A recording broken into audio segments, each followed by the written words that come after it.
अस्सलाम वालेकुम everyone, welcome back to my channel all in one education. तो आज हम अपना कंटिन्यू करेंगे फाइनेंशियल अकाउंटिंग। लास्ट वीडियो में हमने सॉल्व किया था 9.5A, जिसको काफ़ी टाइम हो चुका है, अराउंड 1 मंथ हो गया। मैंने कोई वीडियोस वगैरह नहीं डाली due to my final examinations. मेरे यूनिवर्सिटी के फाइनल एग्जामिनेशंस चल रहे थे, जिस वजह से डिले आ गया वीडियोज़ में काफ़ी। तो इसी वजह से अब हम स्टार्ट करेंगे इस वीडियो में हमारा 9.6A, जो कि मेरे ख्याल से 9 चैप्टर में कुछ ही 1 से 2 क्वेश्चंस और रह गए हैं। उसके बाद हमारा 9 चैप्टर भी कंप्लीट हो जाएगा, जो कि इनकम स्टेटमेंट और बैलेंस शीट का चल रहा है। तो जैसे कि 9.5A में अगर आपको याद हो, हमने बनाई थी सेट ऑफ फाइनेंशियल स्टेटमेंट्स बनाई थी, जो कि आपकी कहलाती हैं इनकम स्टेटमेंट, जिसको आप trading and profit and loss account भी कहते हैं, और आपका एक बैलेंस शीट। तो इस 9.6A में भी हमें वही करनी है। हमें ट्रायल बैलेंस दी हुई है एफ ब्राउन के बिज़नेस की, और हमें जो है उसके हमारे को trading and profit and loss account और ऊपर से उसके साथ एक बैलेंस शीट बना के उनको देनी है। ये बैलेंस शीट वगैरह होगी 30 सितंबर 2008 की। तो आप देख सकते हैं नीचे ट्रायल बैलेंस दिया हुआ है, और हमेशा की तरह मैंने यहाँ पर जो है इनकम स्टेटमेंट और बैलेंस शीट का स्ट्रक्चर तैयार करके रखा है। हमें सिर्फ वैल्यूज़ डालनी है और कुछ चीज़ें डालनी है, जैसे कि एक्सपेंसेस वगैरह, और सिंपल उसका आंसर कैलकुलेट करके देखना है कि क्या हमारा बैलेंस शीट इक्वल आता है या नहीं, क्या हमारा बिज़नेस बिल्कुल सही चल रहा है या नहीं। तो चलिए वीडियो शुरू करते हैं और देखते हैं सवाल किस तरह सॉल्व होता है। तो सबसे पहले हमारे को जो इनकम स्टेटमेंट में, जैसा कि आपको पता है, सबसे पहला स्टेप होता है हमारा सेल्स का। बाय द वे, अगर जो लोग ये वीडियो पहली बार देख रहे हैं, उनको नहीं पता कि इनकम स्टेटमेंट्स में क्या शामिल होता है, बैलेंस शीट में कौन सी चीज़ें शामिल होती है, अगर आपको वो समझनी है तो मैंने ये एक वीडियो 9.1 में पूरा डिटेल में इसका पैटर्न समझाया है। तो आप वो वीडियो चेक कर सकते हैं जाके। इसमें मैं खाली आपको चीज़ें वैल्यूज़ रख के आंसर निकाल के दिखाऊँगा। तो सबसे पहले, जैसे कि मैंने आपको बताया, इनकम स्टेटमेंट में हमें सेल्स की ज़रूरत होती है। तो सेल्स हमारे को ट्रायल बैलेंस में गिवन होती है, जो कि आप देख सकते हैं, ये रही। तो सेल्स की वैल्यू हमारे पास है 3,91,400 पाउंड, जो कि मैं यहाँ पे लिख देता हूँ 3,91,400 पाउंड। और इसके बाद जो हमारा होता है रिटर्न इनवर्ड्स, जिसको हम बेसिकली सेल्स रिटर्न भी बोल सकते हैं। तो रिटर्न इनवर्ड्स वो होता है जो आपने सेल किया होता है और उसमें से कुछ सामान आपके कस्टमर्स की तरफ से वापसी आ जाता है, रिटर्न हो जाता है। वो XYZ कोई भी रीज़न हो सकता है उसके रिटर्न का। तो ट्रायल बैलेंस में या तो वो रिटर्न इनवर्ड्स के नाम से होगा या फिर वो सेल्स रिटर्न के नाम से होगा। तो फिलहाल अभी हमारा है रिटर्न इनवर्ड्स। तो यहाँ पर रिटर्न इनवर्ड्स की वैल्यू हमारे को दी हुई है 2110। और ये जो आपको राइट हैंड साइड पे दिख रहा है वो टोटल सेल्स दिख रहा है। सेल्स में से हमने सब्ट्रैक्ट किया है सेल्स रिटर्न को। तो ये ऑटोमेटिक फॉर्मूला लगा हुआ है। तो इसने 3,91,400 में से 2110 को सब्ट्रैक्ट करके हमें टोटल सेल बता दिए उस मंथ की 3,89,290, ताकि नीचे कैलकुलेशन में फिर हम ये यूज़ करेंगे। उसके बाद हमें टोटल सेल को कॉस्ट ऑफ गुड्स सोल्ड से सब्ट्रैक्ट कराना होता है, जिस कॉस्ट ऑफ गुड्स सोल्ड के लिए हमारे को कुछ चीज़ों की ज़रूरत होती है, जैसे कि for example opening balance of inventory. तो ओपनिंग बैलेंस ऑफ इन्वेंट्री सबसे पहले हम चेक कर लेते हैं क्या हमारे को दिया हुआ है। तो ये देखें, अभी हम बना रहे हैं 30 सितंबर 20x8 की। तो हमारे को स्टॉक की वैल्यू दी हुई है 30 सितंबर 20x7 की, यानी 1 साल पहले की। तो ये हमारा होगा ओपनिंग स्टॉक, यानी ओपनिंग बैलेंस ऑफ इन्वेंट्री के जब बिज़नेस स्टार्ट किया तो उस वक्त स्टॉक कितना मौजूद था, यानी जिस महीने की मैं इनकम स्टेटमेंट बना रहा हूँ तो उससे पहले कितना स्टॉक बचा हुआ था जो कि इस साल में इस्तेमाल हुआ है। तो वो है 72,410। तो मैं यहाँ पे लिख देता हूँ 72,410। उसके बाद हमें वैल्यू चाहिए परचेज़ की, कि आपने जो सामान बेचा है तो वो आपने ख़रीदा भी होगा। तो वो कितने में हमने ख़रीदा है, वो है 2,54,810। तो उसकी वैल्यू मैं यहाँ लिख लेता हूँ 2,54,810। उसके बाद रिटर्न आउटवर्ड्स, सेम जैसे हमारा रिटर्न इनवर्ड्स है उसी के जैसा हमारे पास एक होता है रिटर्न आउटवर्ड्स, यानी जिसको हम परचेज रिटर्न भी बोल सकते हैं। कोई सामान हमने ख़रीदा और वो XYZ रीज़न की वजह से हमें वापस रिटर्न करना पड़ गया हो, तो उसे कहते हैं रिटर्न आउटवर्ड्स या फिर परचेज रिटर्न। तो उसकी वैल्यू हमारे पास यहाँ पे गिवन होगी रिटर्न आउटवर्ड्स के नाम से। जैसे कि आप देख सकते हैं ये रिटर्न आउटवर्ड्स। तो इसकी वैल्यू हमें दी हुई है 1240 पाउंड इसकी वैल्यू हमें दी हुई है।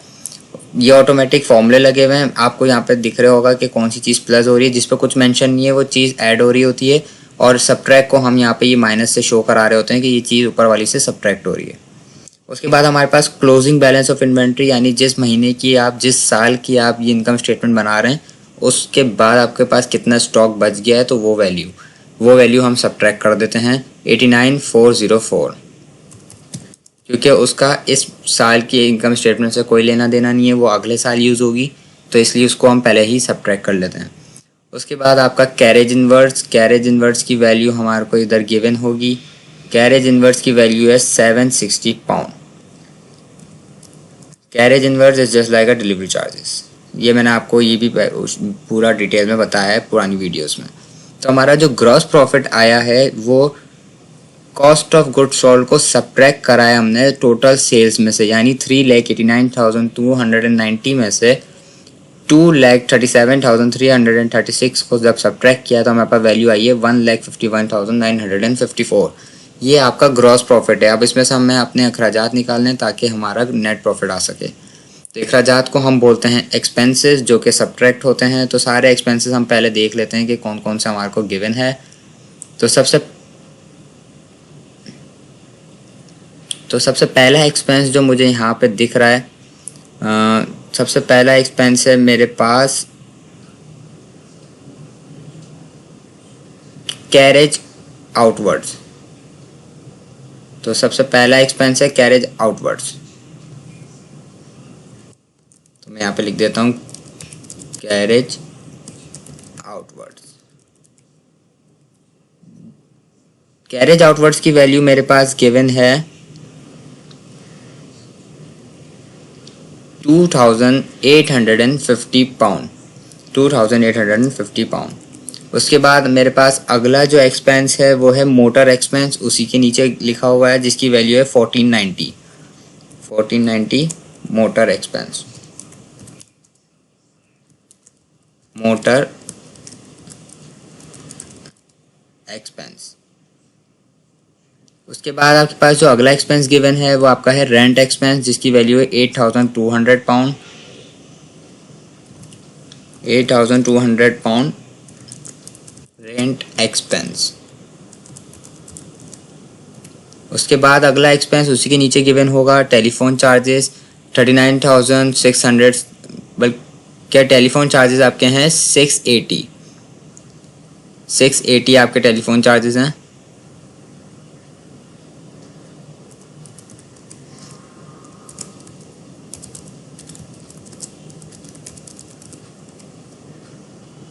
उसके बाद आपके पास हैं वेजेस एंड सैलरीज, जिसकी वैल्यू है 39,600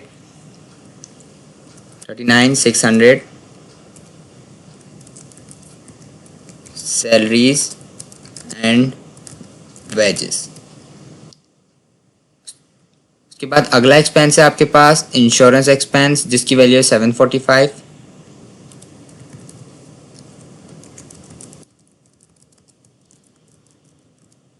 अगली वैल्यू है आपके पास, सारे एक्सपेंस एक ही साथ दिए हुए हमें, ऑफिस एक्सपेंस 392।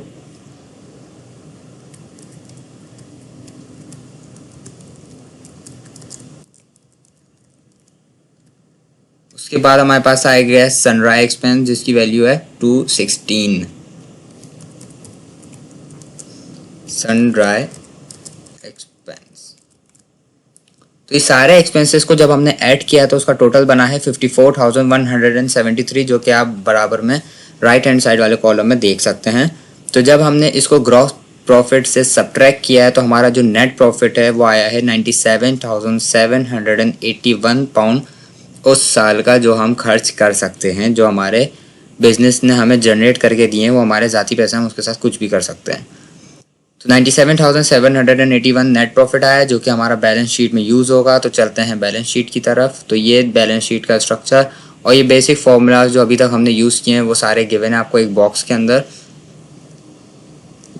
तो बैलेंस शीट का फॉर्मेट भी यहाँ पे बिल्कुल रेडी है। बेसिक चीज़ें जो यूज़ होती हैं वो मैंने इसमें लिखी हुई हैं, जैसे कि क्रेडिटर्स हो गए, इनिशियल कैपिटल हो गया, ड्राइंग हो गया, नेट प्रॉफिट हो गया, बाकी जो आपके करंट एसेट वो फिक्स्ड एसेट वो आपके क्वेश्चन पे डिपेंड करते हैं, कुछ भी दिए हुए हो सकते हैं, तो वो हम उसको इसी हिसाब से चेक करेंगे। तो सबसे पहले हम करंट एसेट्स चेक कर लेते हैं जो 12 महीने के अंडर उन पे चेंजेस आती रहती हैं, जिसमें सबसे पहले जो मुझे नज़र आ रहा है वो कैश एट बैंक और कैश इन हैंड। तो मैं ये दोनों लिख लेता हूँ, फिर इनकी वैल्यूज़ मैं एक साथ देखूँगा। तो सबसे पहली जो मेरे को नज़र आई कैश एट बैंक और उसके बाद कैश इन हैंड। तो कैश एट बैंक की वैल्यू कितनी थी? तो कैश एट बैंक की वैल्यू है 4420 और कैश इन हैंड की वैल्यू है 112। 4420 112 4420 112। तो उसके बाद आपके पास करंट एसेट्स कोई और ट्रायल बैलेंस में गिवन है तो हम चेक कर लेते हैं। तो मेरे को एक और नज़र आया है डेप्टर्स, तो मैं डेप्टर्स लिख लेता हूँ जिसकी वैल्यू है 38,100 पाउंड। 38,100 पाउंड ये आपके डेप्टर्स भी आपके करंट एसेट्स में आते हैं। उसके बाद आपके पास है स्टॉक, जो आपके महीने के एंड में जो बचे हुए स्टॉक होते हैं वो भी आपके करंट एसेट में लिखे जाते हैं, जिसको आप इन्वेंट्री भी बोल सकते हैं। 89,404 ये आपके हो गए स्टॉक। तो हमारा जो टोटल करंट एसेट्स आया है इन सबको एडिशन करके वो आया है 1,32,036 पाउंड। उसके बाद हमारे को यहाँ पे लिखना है फिक्स्ड एसेट जो कि 12 महीने से ऊपर वाले होते हैं, जैसे कि आपकी प्रॉपर्टीज़ वगैरह होती हैं जो 12 महीने तक आपके पास ऐसी रहती हैं, इसमें कोई चेंजेस वगैरह नहीं आते। तो ऐसी हम चेक कर लेते हैं कोई हमारे को ऐसे लॉन्ग टर्म एसेट्स दिए हुए हैं, जो कि मुझे यहाँ पे वैन नज़र आ रहा है। वैन आपका लॉन्ग टर्म है, तो वैन 5650 इसकी वैल्यू है 5650 और हमारा था वैन। उसके बाद मैंने अगला भी देख लिया था जो कि था ऑफिस इक्विपमेंट। वैल्यू मैंने नहीं देखी, वैल्यू हम ऊपर चल के ट्रायल बैलेंस में चेक कर लेते हैं। ऑफिस इक्विपमेंट जिसकी वैल्यू है 7470 पाउंड। 7470 पाउंड। तो हमारा जो टोटल फिक्स्ड एसेट आया है वो आया है 13,120 पाउंड, जिसके तहत हमारा जो टोटल एसेट आया है करंट और फिक्स्ड को मिलाकर वो आया है 1,45,156 पाउंड। अब हमारा राइट हैंड साइड का जो कि है लाइबिलिटीज़ और कैपिटल का वो भी बिल्कुल एग्जैक्ट सेम आना चाहिए, जिसके तहत हम बोल सकते हैं हमारा सवाल और हमारा बिजनेस बिल्कुल सही ट्रैक पे हैं। तो सबसे पहले लाइबिलिटीज़ में हमारे को क्रेडिटर्स होता है, तो क्रेडिटर्स चेक कर लेते हैं क्या हमें गिवन है। ये रहा क्रेडिटर्स है, क्रेडिटर्स की वैल्यू है 26,300 पाउंड। तो क्रेडिटर्स ऑलरेडी लिखा हुआ है 23,600 पाउंड। उसके बाद चार्ज चेक कर लेते हैं कोई और हमारे को लाइबिलिटी गिवन है। मैंने उल्टा लिख दिया 26,300 है ये। और उसके बाद हम जो है कोई और हमारे को लाइबिलिटी गिवन नहीं है 26,300 पाउंड। उसके बाद हमें देखना है इनिशियल कैपिटल कितना गिवन है। तो कैपिटल सबसे पहले गिवन है हमारे को 49,675। 49,675। उसके बाद हम उसमें से सब्ट्रैक्ट करते हैं ड्राइंग, यानी कैपिटल में से निकाला हुआ पैसा, बिजनेस में से आपने पैसा निकाला हो कोई आपके XYZ यूज़ के लिए, तो वो हमारे ड्राइंग्स में कहलाते हैं। 28,600 इसकी वैल्यू है 28,600 पाउंड। और उसमें हमने एडिशन करना है हमारे नेट प्रॉफिट को, जो कि अभी हमने इनकम स्टेटमेंट में निकाला है 97,781। 97,781। तो जैसे कि आप देख सकते हैं हमारा जो बैलेंस शीट का जो वैल्यू आया है इनिशियल कैपिटल में से ड्राइंग को सब्ट्रैक्ट करके और उसमें नेट प्रॉफिट को ऐड करके, जो हमारा टोटल कैपिटल आया है उसको हमने सब्ट्रैक्ट करा है, उसको हमने ऐड किया है, सॉरी, टोटल कैपिटल को हमने ऐड किया है हमारी लाइबिलिटीज़ के अंदर। जो टोटल लाइबिलिटीज़ थी 26,300, तो वो टोटल हमारा आया है 1,45,156 पाउंड, जो कि हमारे लेफ्ट हैंड साइड के बिल्कुल इक्वल है एसेट्स के। तो हम कह सकते हैं हमारा बिजनेस और हमारा सवाल बिल्कुल परफेक्ट है। तो ये था आपका 9.6A, जिसमें इन्होंने हमारे को बैलेंस शीट और इनकम स्टेटमेंट बनाने का बोला था, वो हमने कंप्लीट कर दिया है। तो मैं आपको एक ओवरव्यू दे देता हूँ।